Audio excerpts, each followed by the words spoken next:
के लिए। Hello friends, welcome to logic point. इस वीडियो में आपको डाइस के सवाल आते हैं, उन्हें करने की शॉर्ट ट्रिक बताऊंगा। देखिए, डाइस की 6 फेसेस होती हैं और जो हम खेलते हैं लूडो में, जो खेलते हैं उसमें जो डाइस यूज होता है वो ये है, और इसे कहते हैं मानक पासा। क्योंकि मानक पासा में जो अपोजिट फेसेस होती हैं उनका सम 7 होता है। मतलब कि जो भी अपोजिट फेसेस होंगी, अगर हम उनके नंबर्स को जोड़ेंगे तो उन्हें जोड़ने के बाद 7 आएगा। मानक पासा को इंग्लिश में स्टैंडर्ड डाइस कहते हैं।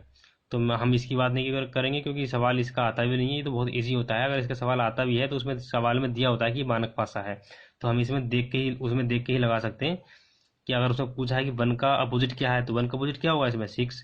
तो हम एक नॉर्मल पास की बात करेंगे जिसमें कि कुछ भी दिया होता है, कुछ भी नंबर से दिए जा सकते हैं। यहाँ 2, 5 कुछ भी दिए जा सकते हैं। इसमें उसका जरूरी नहीं है कि उसके अपोजिट फेस का सम 7 होगा। तो चलिए हम उसकी ट्रिक देखते हैं। दोस्तों, मान लीजिए ये कोई पासा है, ये स्टैंडर्ड पासा नहीं है। अब देखिए 1, 2, 3 हम तो कुछ भी रख सकते हैं क्योंकि ये स्टैंडर्ड पासा नहीं है। अब देखिए जो भी हमें फेस दिखाई दे रही है 3। देखिए अगर हम कोई भी पास अगर हम उठा के देखेंगे तो हमें एक डायरेक्शन से केवल हम इसकी 3 फेसेस देख सकते हैं। तो दोस्तों, इस कंडीशन में हम कह सकते हैं कि वन का अपोजिट इन दोनों में से कभी नहीं हो सकता, क्योंकि ये तो इसी के सामने आ गए, इसके पास में आ गए, तो उधर कैसे पहुंच जाएगा। तो देखिए वन का अपोजिट इन दोनों में से 3 और 2 में से नहीं हो सकता। और इसी तरीके से 2 का अपोजिट 1 या 3 नहीं हो सकता। और इसी तरीके से 3 का अपोजिट 1 या 2 नहीं हो सकता। तो आपको ये बात ध्यान रखनी है। अगर सवाल में अगर डायरेक्ट हमारे दिमाग में अगर ये चीज़ आ जाती है तो हम इससे भी काफ़ी क्वेश्चन ऐसे आ जाते हैं, केवल इसी से हम उसका आंसर लगा सकते हैं। तो मैं आपको इसके 2 रूल कराऊंगा आगे। तो हम पढ़ते हैं रूल नंबर 1। रूल नंबर 1,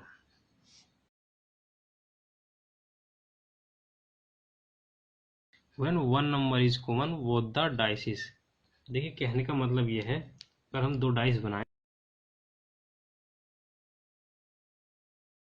मतलब कि अगर 2 डाइस दी हुई हैं तो उसमें केवल एक ही नंबर्स कॉमन है, इसमें केवल एक ही नंबर्स कॉमन है। तो देखिए इस कंडीशन में हम पहले एक 6 यहाँ लिखेंगे, एक 6 यहाँ लिखेंगे, सॉरी दिख नहीं रहा था, ये एक 6 यहाँ लिखेंगे, एक 6 यहाँ लिखेंगे। तो हम इसे इस तरीके से क्लॉकवाइज घुमा देते हैं। हम 6 के बाद जो नंबर लिखेंगे वो, मतलब कि नंबर इस 6 के आगे हम क्लॉकवाइज नंबर लिखेंगे, इस 6 के आगे भी हम क्लॉकवाइज नंबर लिखेंगे। तो 6 के आगे क्या है 4, उसके बाद 2, मतलब कि इस तरीके से क्लॉकवाइज 6, 4, 2। इसी तरीके से इसमें 6, 5, 3, 6, 5, 3। तो ये जो नंबर आ रहे हैं यहाँ पर, ये जो हमें नंबर दिखाई दे रहे हैं, ये एक दूसरे के अपोजिट हैं। तो हम कह सकते हैं कि 4 का अपोजिट 5 है और 2 का अपोजिट 3 है। तो ये अपोजिट आ गए। अब देखिए 6 का अपोजिट क्या है।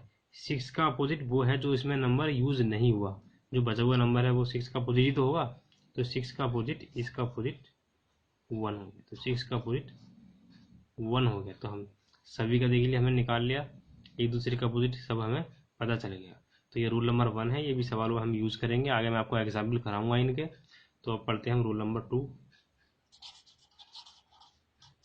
Rule number 2, when 2 numbers are common in both the dices. देखिए कहने का मतलब ये है कि इस तरीके से 2 डाइसिस हैं, तो इसमें 2 नंबर्स कॉमन हैं। तो ये 6 है, ये 4 है, जो हम लिख लेते हैं यहाँ पर 4 है, यहाँ पर 6 है। ये 4, ये 6 और ये 1 और ये 5, इस तरीके से लिख लेते हैं। तो इस हमें दिख रहा है कि यहाँ पर 2 नंबर्स कॉमन है, 6 और 4, 6 और 4। यहाँ पर देखिए ये 6 है, ये 4 है, और इसमें भी ये 6 है, ये 4 है। तो यहाँ पर ये 2 नंबर्स कॉमन है, जैसे कि यहाँ पर लिखा था मैंने। तो 2 नंबर्स कॉमन है, तो यहाँ पर बच क्या रहा है 5 और 1 और 1। तो 5 और 1 जो होंगे वो एक दूसरे के अपोजिट होंगे, 5 और 1 एक दूसरे के अपोजिट होंगे। और जो बचा, जो कॉमन थे 6 और 4,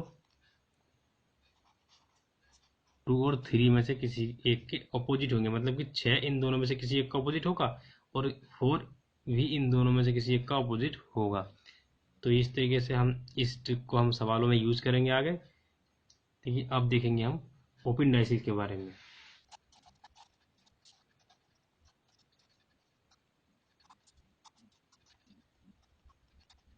देखिए अगर हम किसी भी डाइस को ओपन करेंगे तो ऐसे बनेगी। अब देखिए सवाल आ जाता है कि ये डाइस जो ओपन करी हुई डाइस है, ये डाइस इनमें से कौन सी है। तो इनमें से कोई एक डाइस सही है जिसकी आकृति ये है, तो हमें पता लगानी है कि वो कौन सी है। देखिए इस कंडीशन में अल्टरनेट नंबर जो होते हैं वो एक दूसरे के अपोजिट होते हैं। मतलब कि यहाँ पर 3 1 का अपोजिट है, 3 1 का अपोजिट है और 5 4 का अपोजिट है, कि अल्टरनेट है। एक के बाद एक को छोड़ने के बाद जो नंबर है तो वो एक दूसरे के अपोजिट होंगे एक को छोड़कर। इसी तरीके से यहाँ पर 6 है तो इस दिशा में हम बढ़ेंगे, इस डायरेक्शन बढ़ेंगे। तो 3 के बाद क्या आएगा 2, 2 यहाँ कर लो, बात एक ही है।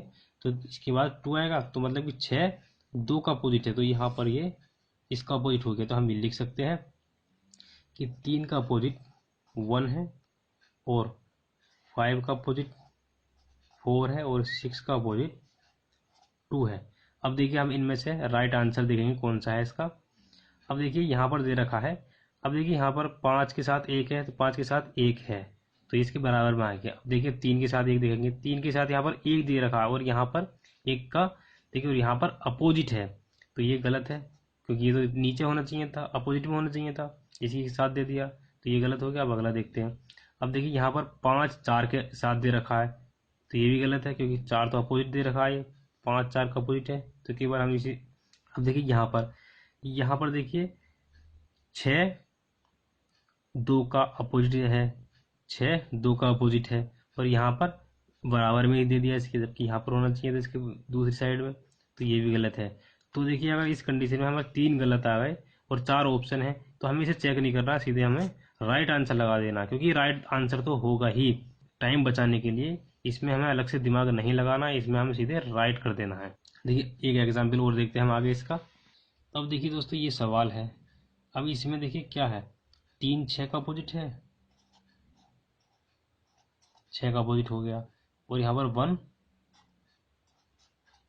5 का अपोजिट हो गया और 4 2 का अपोजिट हो गया। तो ये 3 एक दूसरे का अपोजिट हो गए, हमने निकाल लिया। अब देखिए पहला है ये, अब हम इसे चेक करेंगे पहले। तो यहाँ पर दे रखा है ये 3 और 6 है और 3 और 6 एक दूसरे के अपोजिट है, तो अगर एक दूसरे का अपोजिट है तो एक साथ कैसे दिखाई दे जाएगा, तो 6 तो इसका नीचे हुआ ना।